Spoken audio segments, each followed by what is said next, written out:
monster was actually a man. Poor girl. John, you ought to be thrilled. We are now hunting the devil himself. A photograph. It depicts a man in a red suit with tails sprouting from his back and multiple people in masks watching the scene. It all adds up. But the act of love, it wasn't given willingly, John. It was a violation. And the girl, she was with child. Give that to me now. Did you recognize someone? No. Although the victim is not from Cordona, she is African. Look at the ritual scars on her face. Get that image out of your brain. You have to continue the investigation.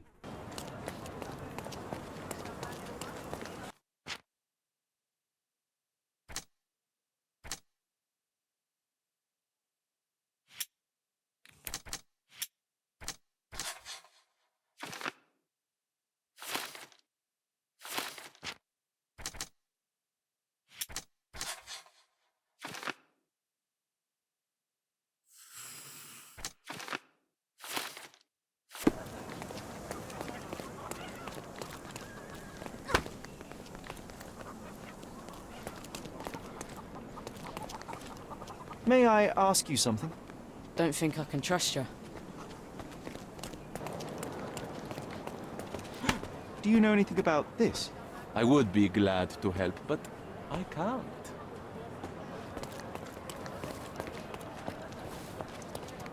Can I ask you a question? I'm small, but I know big things.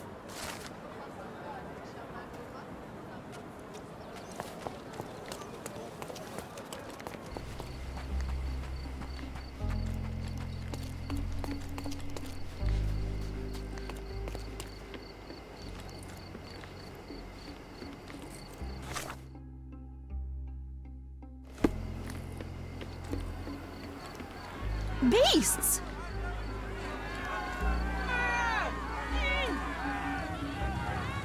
Do you know anything about this? Please, stop bothering me. I don't know anything.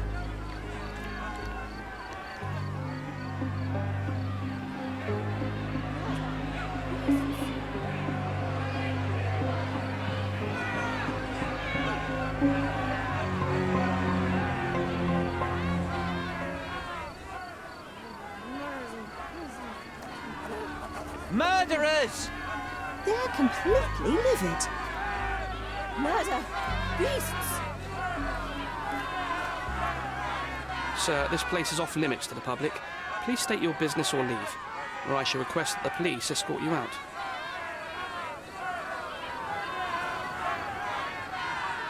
My name is Sherlock Holmes. I'm a private investigator. I'm looking for a witness for a case. A private investigator? Really? Even so, you're not authorized. I can't let you in. And you are? I'm Ronald Harlow, here to handle the refugee situation on behalf of City Hall. I'm the acting supervisor here, so I have full authority here to ask you to leave, or I shall order the police to detain you for trying to pass the blockade. Please, step back.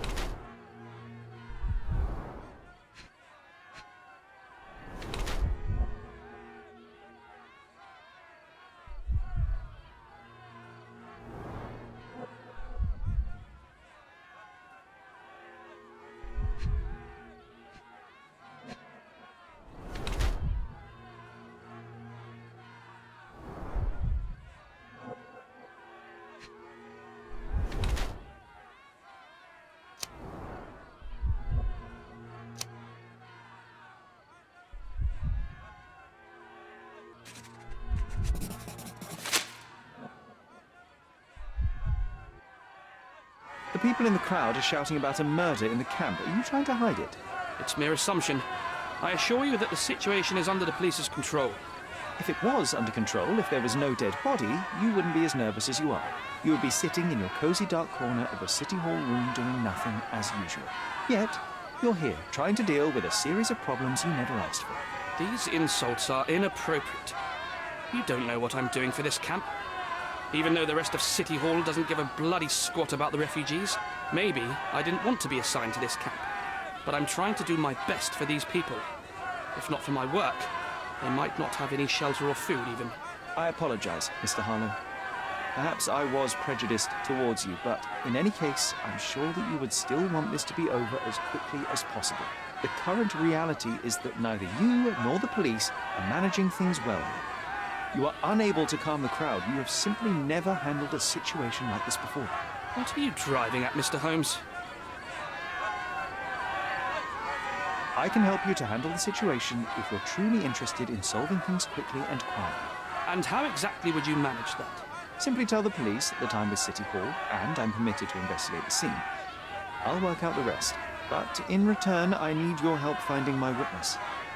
She's a young refugee. She's with child or was with child recently. Look, there is indeed a dead body inside the camp. So even if the girl you are looking for is there, all the refugees are now being detained and interrogated by the police. They won't allow you to speak with her, and I can't do anything about that until the situation settles down. So it's in our mutual interest to settle it. Oh. I suppose that things are bad enough that I ought not shy away from help. All right, Mr. Holmes.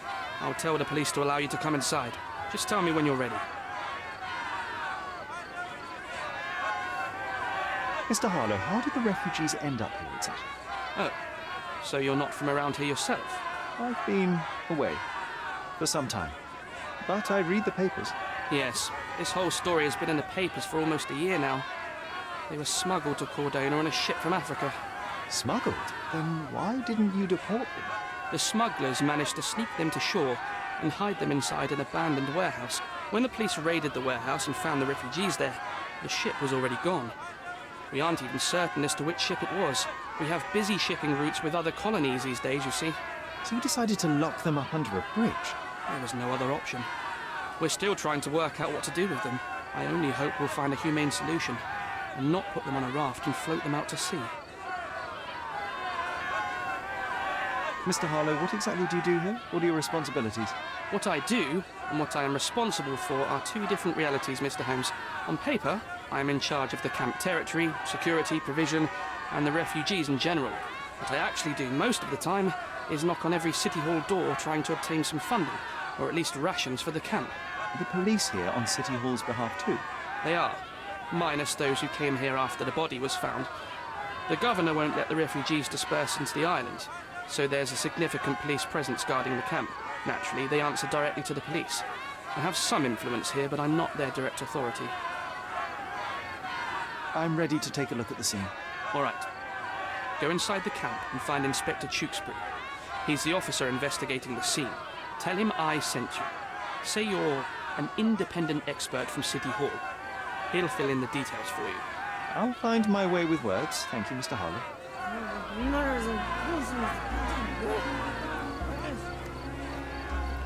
So they keep these refugees under a bridge like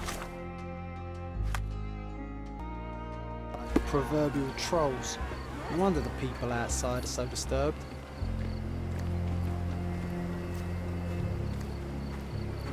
Who the hell are you? How did you get in here? Mr. Ronald Harlow let me in, sir. I'm Sherlock Holmes, a surveyor of refugee affairs with City Hall. You're Inspector Tewkesbury, I presume? A surveyor? What does that even mean? In short, I've been sent to conduct an extensive report on the incident for the Colonial Office and to assess all the damage inflicted on state property. Got it. Another paperworm sent to count money and get food for archive mold. Go on, look around, but don't make yourself too at home. As if I didn't have enough problems before you appeared. Could you first tell me what happened here? What happened? People from the bridge above the camp heard a woman screaming and saw a mass of refugees attacking a man. Clearly not a refugee. When the camp guards came by, the man was floating in the sewage canal with a knife in his chest. Bam. A murder. Big news for Cordona. I'm sure. Thank you, Inspector.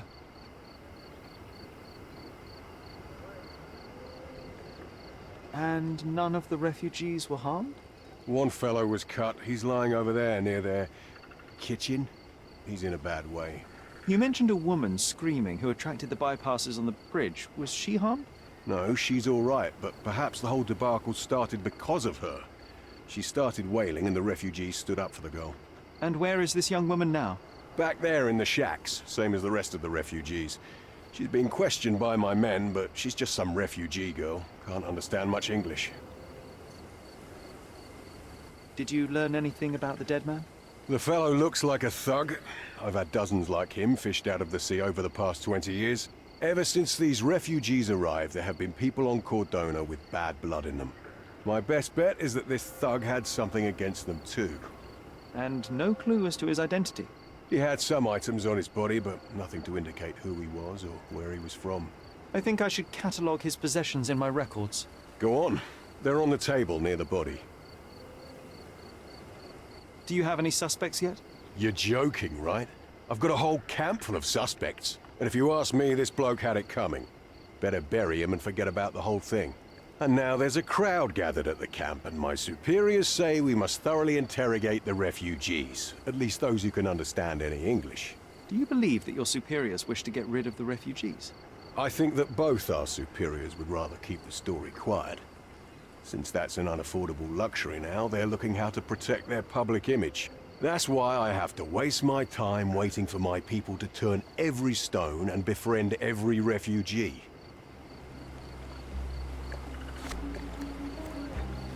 Here we go again. Number of hours on Cordona before stumbling upon another dead body? 0. Clearly a left handprint here.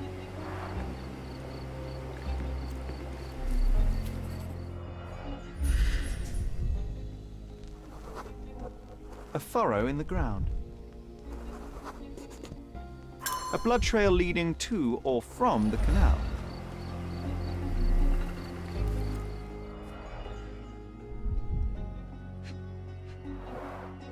A fresh crack, as if the crate was hit recently.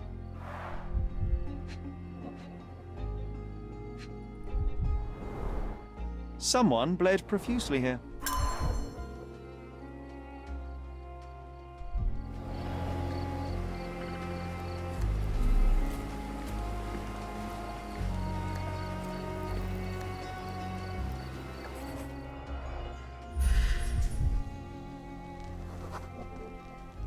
A man's footprint.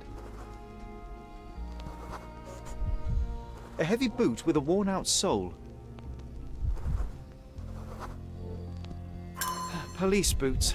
Always happy to trample evidence.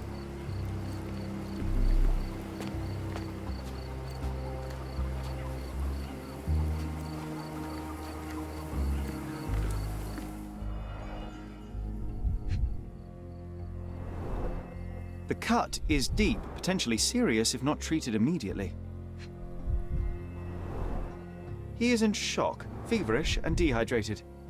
Sherry, you know first aid. Surely you have a duty to help this man. You can't leave him to certain death.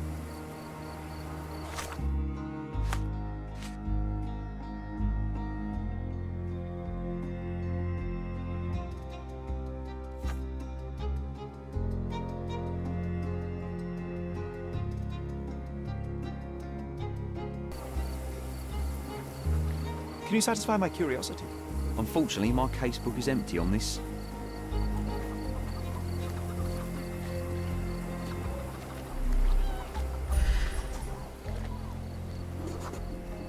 That will kill, not save him.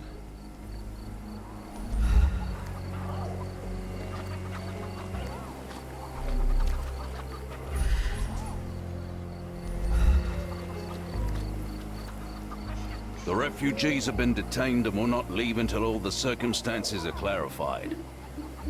Back off.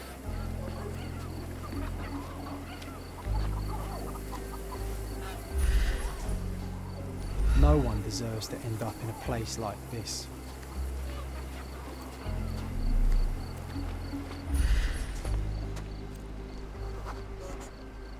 Just wash. Better than nothing to bandage the wound.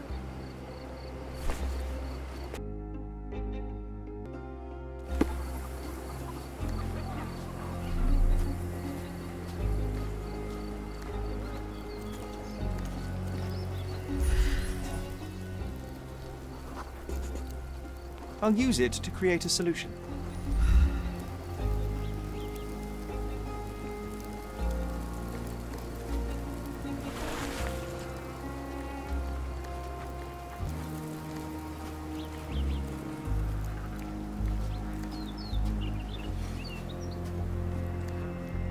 Are these the rations the refugees get from the authorities?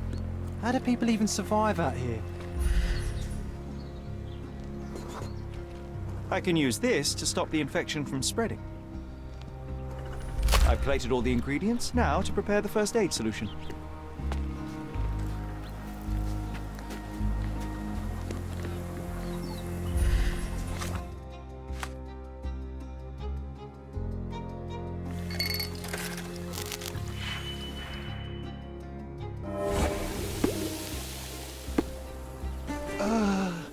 Thank you. This should make you feel better, my friend. Now remain lying down and drink as much water as you can.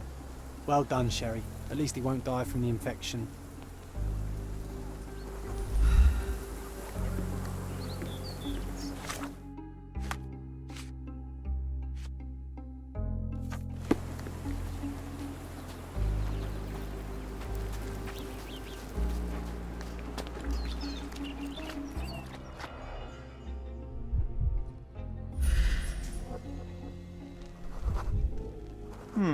Coal dust under the nails.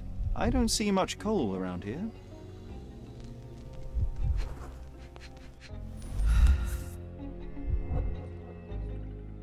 A steel dirk. Sharp. A common accessory among sailors and soldiers. An interesting tattoo. Does it mean something?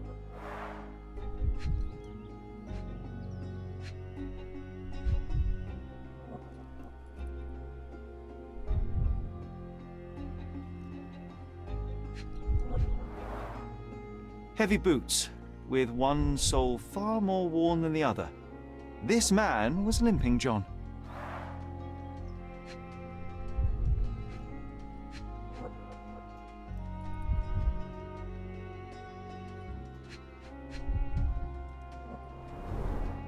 I'd say the blade penetrated upward, however the wound is too messy to be certain. A violent death. This man, limping. Coal dust. I think we're onto something here, John.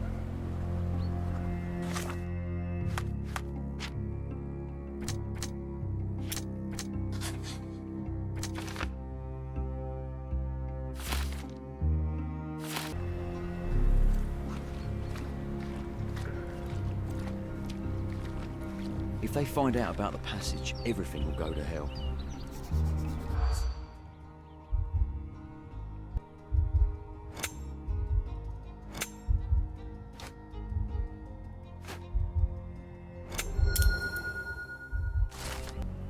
Nobody will know anything if you keep your bloody mouth shut. The coppers smell fishy here, Sherry. Perhaps we should sniff around in the camp a little more thoroughly. Sherry, just look at this. Living quarters in a sewer. What kind of a genius bureaucrat came up with this idea?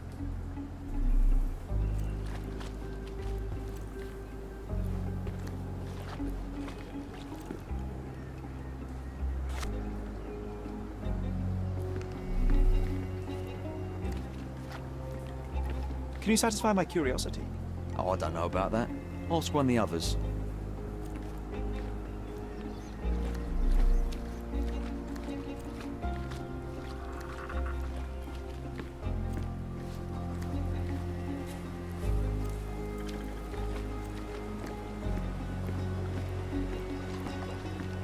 You still here? The guards at the sewers were speaking about taking refugees out of the camp. Do you know anything about this, Inspector? Less than you do, obviously. And this doesn't bother you as an officer of the law? I can neither punish them nor put them on the right track, if that's what you're asking. Maybe your friends at City Hall could do something about it, but I seriously doubt that. To be honest, I'm sick and tired of being frowned on for my uniform. If those fine gentlemen you've eavesdropped on are in some shady business, that's on their heads.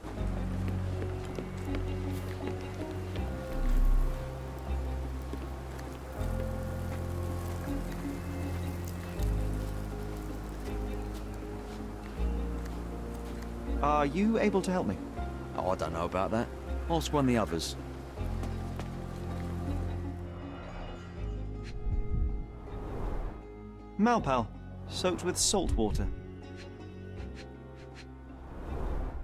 A simple leather sheath. Perfect for a dirk. £1,000. A fair sum, especially considering British currency isn't very common in Cordona.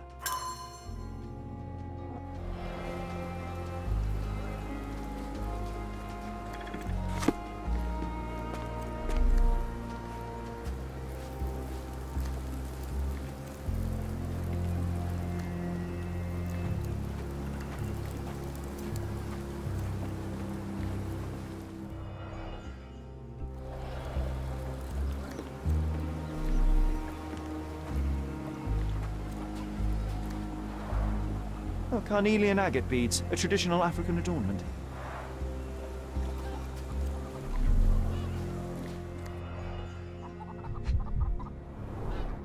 The blood sprayed off the blade after the strike.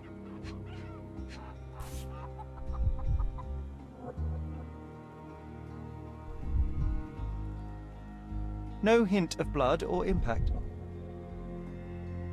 It might have been used as an improvised weapon.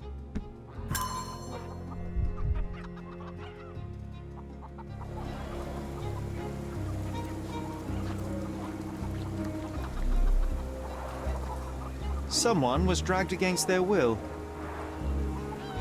You know what? I'd like to understand. What? How did our dead man end up inside the camp in the first place?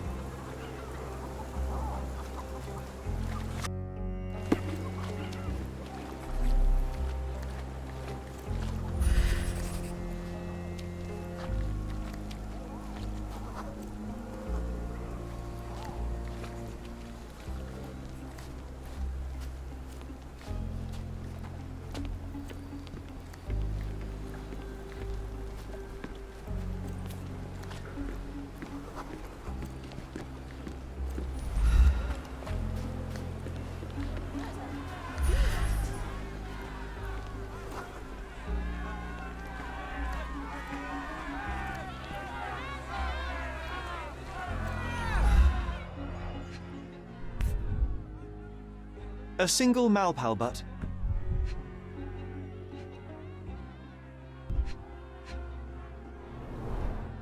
Roadman's cigarettes. A brand highly regarded by law enforcement officers. So there wasn't any sophisticated infiltration plan. The good old police just let the man into the camp. Now we have everything we need to get the full picture of what happened at the camp.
So, we have a thug who came to take a refugee woman with him. She resisted, but he dragged her by force.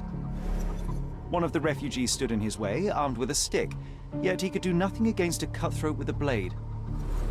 The man didn't anticipate that the other refugees would intervene and stand against him. In the confusion, the woman managed to break free. The thug took fright and fled. He was stopped by the falling crates. He stumbled and fell, piercing his chest with his own blade. However, the wound didn't cause instant death.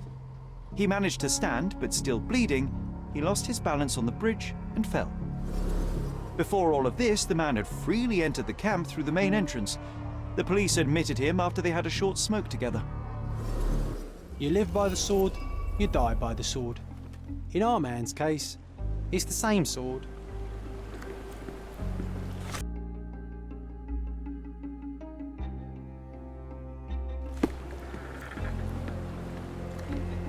You still here? Inspector, I believe I can aid your investigation. I know who the dead man is and what really happened. You do? Well, good for you. But I'm afraid I'm not the one you need to share your findings with. Speak to Mr. Harlow here. He's the one responsible for settling things in the camp. You don't even care to listen? Oh, I do care. Maybe even more than I need to. But I'm only here today to lock the place up, question witnesses, and file the facts. It's sad, but coming up with conclusions is not among my tasks here. You fellows at City Hall do that. Anyway, speak to the supervisor. I'll just stand by and listen to what you have to say. I'm busy. Don't you have papers to fill? City Hall lubberheads.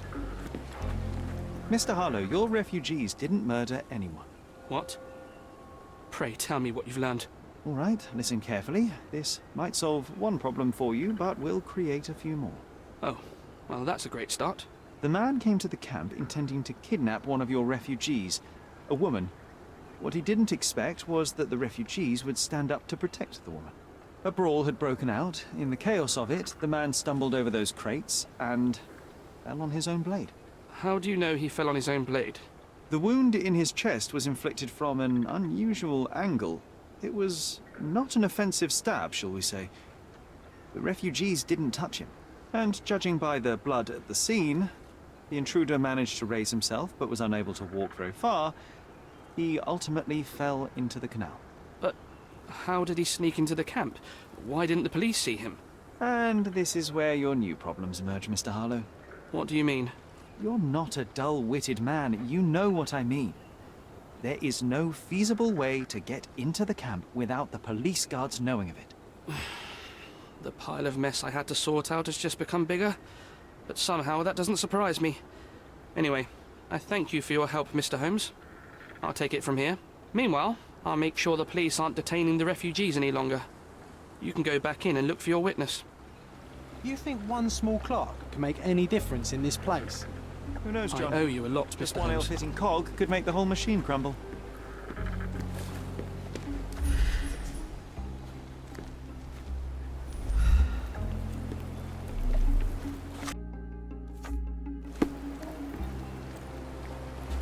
Could you help me?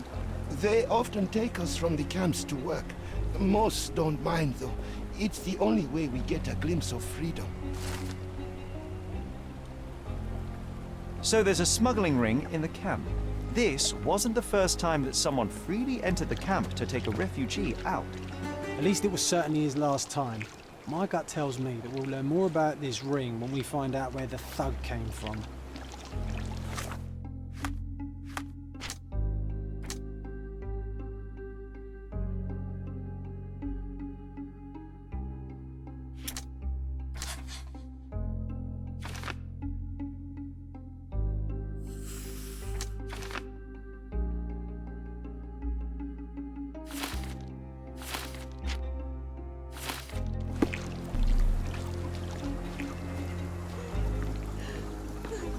Excuse me, just one question.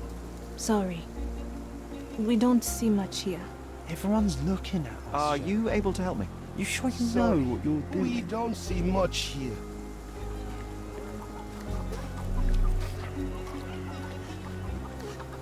You're the one who tended to our man's wounds. I thank you greatly. The police didn't allow us to help him. The police will leave you alone now. I've proven to them that the man who came into the camp died due to his own foolishness. Thank you for standing up for us. But nobody would help us without a reason. You're here because you want something. Yes, I do. I need to speak with the girl drawn here. The dead man came for her too. He wanted to take the girl away, but we won't allow her to be hurt again. What do you want from Nayla? Nayla. She was hurt some time ago. I'm here to find the people who did this and bring them to justice. And to find them, I need Nayla's help. Will you let me speak to her? Justice. There's no justice on this land. But you helped us, so maybe your words are not empty. You can speak to Nayla, if she wants it. But I will be watching you. Hello, Nayla?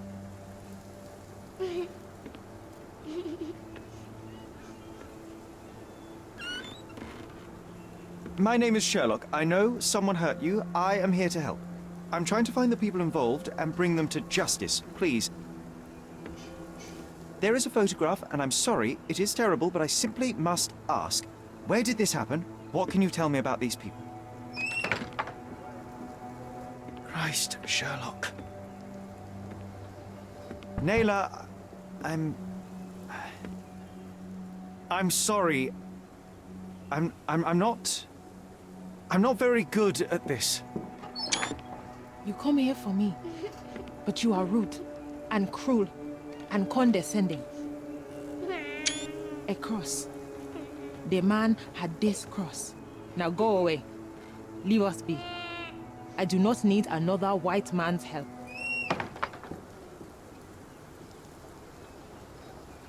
Oh, glad that wasn't me. Not my best work, John, by a long shot. Nayla doesn't want us meddling. I'm starting to wonder what this all achieves. But she helped you anyway. Now we know that maniac's face and the cross he wore, we can still catch him.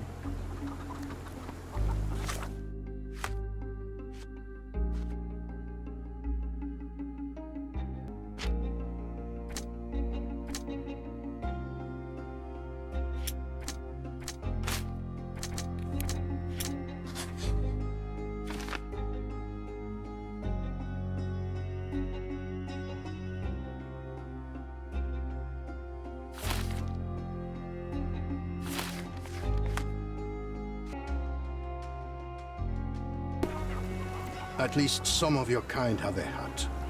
Thank you again.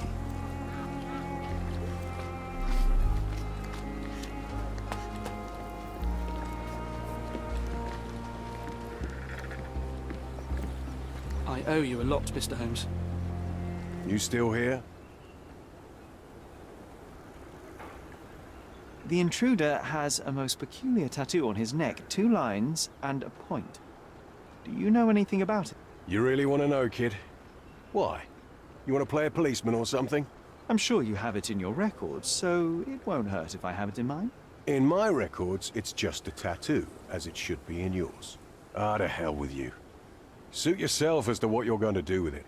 Off the record, though, such tattoos are often connected to a man named Mr. Niccolo Bernadotti. Bernadotti, you say?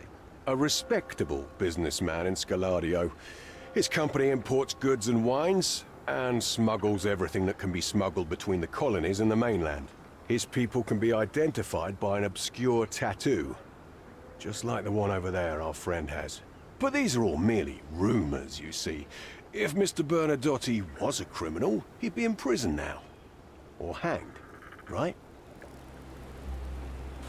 You're disturbing a hornet's nest here, son.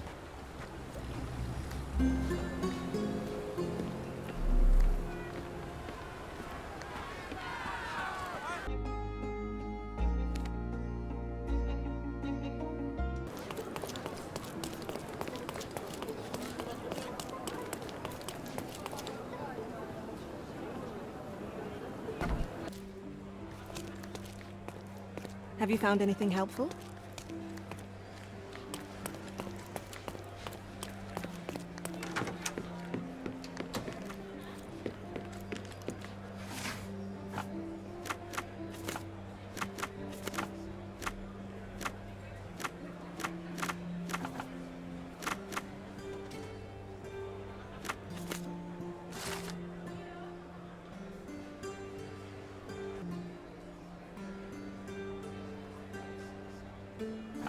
What a lovely man this Bernadotte is, eh, Sherry? Can't wait until we get to meet him.